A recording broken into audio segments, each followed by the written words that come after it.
شادی کے 11 سال بعد خدا نے ایک بیٹا دیا تھا، اور مجھ سے غلطی یہ ہوئی، میں نے کہا میرے بیٹے کو تکلیف کوئی نہ آئے، اس کے منہ سے جو نکلا میں نے اسے دیا، جو اس نے مانگا میں نے دیا۔ کہتا ہے جو شخص 16,000 مہینے کا کمائے اور بیٹے کو 40,000 کا موبائل خرید کے دے، کہتا ہے میں نے ہر سہولت اسے دی۔ پھر ایک امیر کی لڑکی سے یونیورسٹی میں پڑھتے ہوئے اس کا تعلق بنا، بچی کے میسج بھی میں نے اپنے موبائل، اس بچے کے موبائل میں دیکھے، اور اس لڑکے نے جو میسج سینڈ کیے وہ بھی میں نے دیکھے۔ پھر میں گھر پہنچ گیا، میں نے بیٹے سے منتیں کی کہ بیٹا وہ ہمیں رشتہ نہیں دیں گے، ہماری برادری بھی چھوٹی ہے اور ہمارے جیب میں پیسے بھی کوئی نہیں۔ پھر میں ان کے گھر گیا، بیٹا نہ مانا، اور میں نے اس شخص کو بلا کے کہا تیری بیٹی کے میسیج ہیں، خدا را خیال کر، اور تیرے تو 7 بچے ہیں، میری گود میں تو ایک ہی پھول کھلا ہے، میں کدھر جاؤں، خیال کر۔ اس نے کہا دوبارہ تو نے نام لیا تو ایسے کیس میں باپ بیٹے کو پھنساؤں گا کہ ساری زندگی نکل نہیں سکو گے۔ نے کہا میں نے بیٹے سے کہا کہ بیٹا میں نے پگڑی تک رکھی ہے پر مجھے رشتہ نہیں ملا، تو باز آ جا۔ کہنے لگا 3 راتیں میرا بیٹا سویا نہیں، اور مجھے کہنے لگا حضرت جی وہ 4تھی رات سویا ہے تو دوبارہ اٹھا نہیں، تو دوبارہ اٹھا نہیں۔ مجھے کہنے لگا مجھے اجازت دو کہ میں اس بیٹی کو بھی قتل کر دوں اور اس کا باپ بھی قتل کر دوں، میرا تو گھر اجڑ گیا نا۔ وہ کہنے لگا میں کبھی کبھی دوستوں کے پاس جا کے رات گزار لیتا ہوں اور میں اپنے دل کو سکون دے لیتا ہوں، لیکن اس کی ماں اس کے جوتے سینے سے لگائے پھرتی ہے، اس کی اماں اس کے پرانے کپڑے لے کے سینے سے لگائے پھرتی ہے۔ کہنے لگا حضرت جی کوئی کوشش کرو، کوئی دعا کرو کہ اللہ مہربانیاں کرے۔ میں کہہ تو نہیں سکا ان سے، لیکن میرے دل میں خیال آیا کہ کس نے کہا تھا کہ بچہ یونیورسٹی میں کو ایجوکیشن میں داخل کراؤ، کس نے کہا تھا کہ اس کے ہاتھ میں آگ کا انگارہ دو۔ میرے دوست آپ تیز آنچ، تیز آگ جلا کے اس کے قریب مکھن رکھو، اور پھر مکھن سے کہو کہ ڈلنا نہ،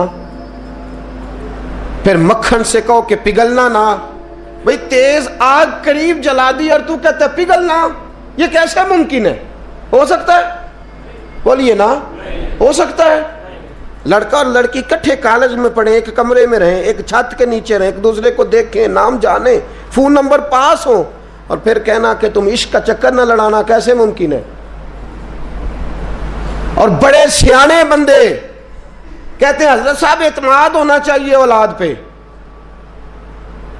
میرے نبی پاک کو اپنی بیویوں پہ اعتماد نہیں؟ عبداللہ ابن مکتوم نابینے سے ابھی آئے ہیں تو حضور نے فرمایا پردہ کر لو، حضور کو اعتماد نہیں؟ مصطفیٰ سے پاک گھر کسی کا ہو سکتا ہے؟ فرمایا پردہ کر لو، نقاب ڈالو۔ سونے وہ تو نابینا ہے، فرمایا تمہیں تو نظر آتا ہے نا، ڈالو نقاب۔ یہ اعتماد ہونا چاہیے۔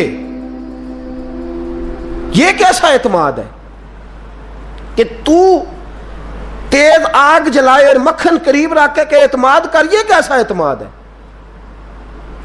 ایک حدیث سنانے لگا، زندگی بھر بھولنا نہ، دل کی تختی پہ لکھنا یہ روایت۔ توجہ ہے آپ کی؟ جاگ رہے ہیں؟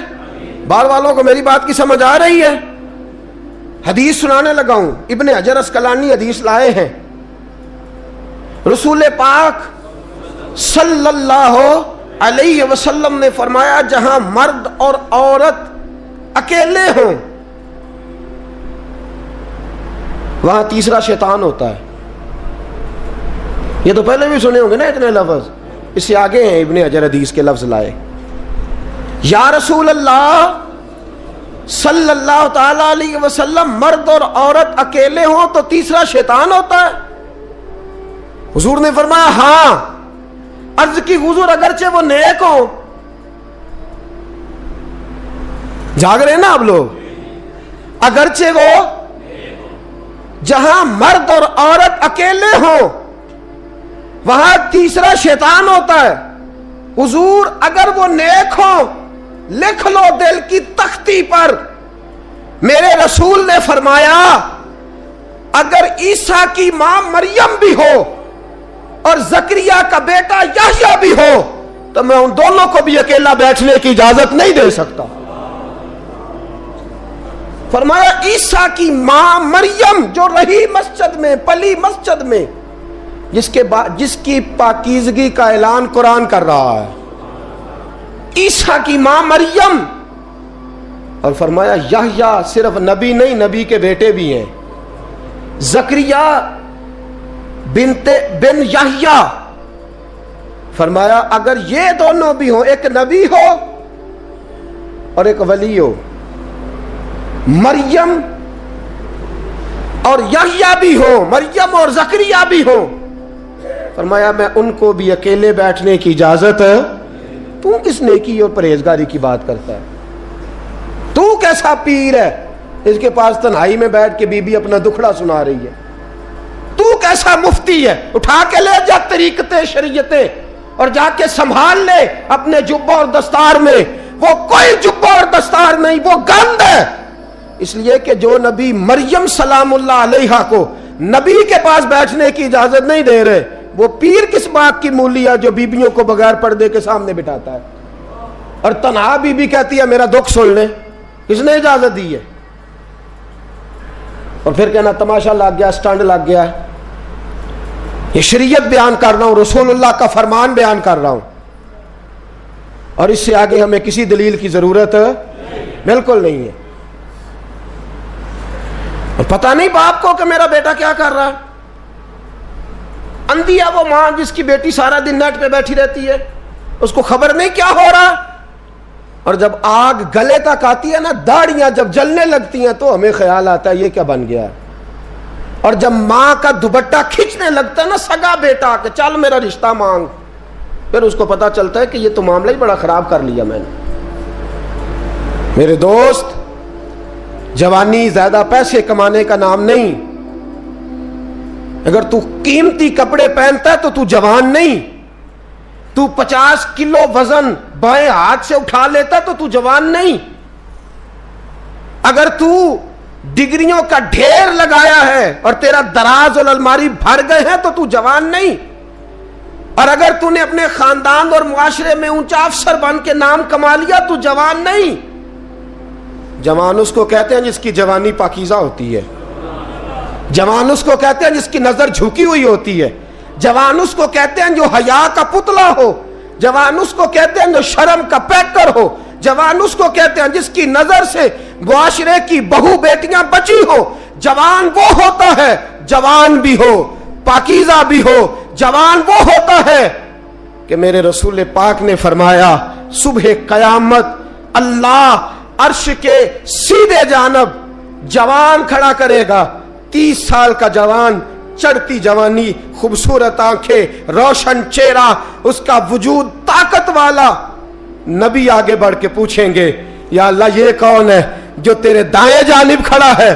اللہ فرمائے گا یہ وہ جوان ہے کہ خوبصورت عورت نے اسے کہا تھا میرے ساتھ منہ کالا کر لے، پر اس نے نظر جھکا کے کہا تھا انی اخاف اللہ. نہ بھائی میں تو اپنے اللہ سے ڈرتا ہوں. فرمایا یہ پاک جوانی والا ہے، یہ حاجی نہیں، نمازی نہیں، یہ ولی نہیں، یہ صوفی نہیں، یہ وہ نہیں جو غوث زمان ہو، قطب دورہ ہو، پیر طریقت نہیں، مفتی وقت نہیں. یہ خالی جوان ہے پر پاک جوانی لے کے آیا ہے. یہ خالی جوان ہے پر پاکیزہ جوانی لے کے آیا. یہ خالی جوان ہے پر اس کی نظروں میں حیا بڑی ہے. یہ پاک، یہ کیا تماشا لگ گیا عشق کا چکر. اور آج جتنی مصیبتیں کھڑی ہوئی ہیں اس عشق مجازی کے روگ نے کھڑی کر دی ہیں.